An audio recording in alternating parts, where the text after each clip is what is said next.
வாக்கியா அவர் வரும் நாளினில் என்னை காரமசைக்கு அன்பாய் கூப்பிட்டு சேர்த்துக் கொள்வார்.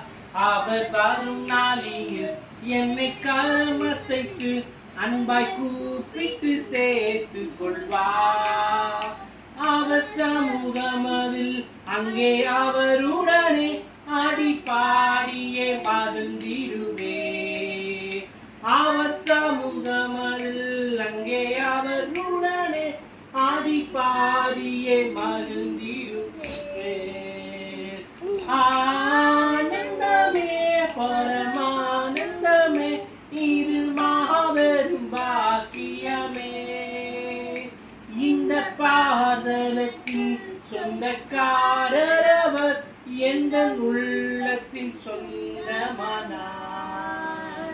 நாமும் ஆயத்தப்படுவோம். நம்ம சுற்று ஆயத்தப்பட்டோம். மாறாதா சீக்கிரம் வாழ்வே.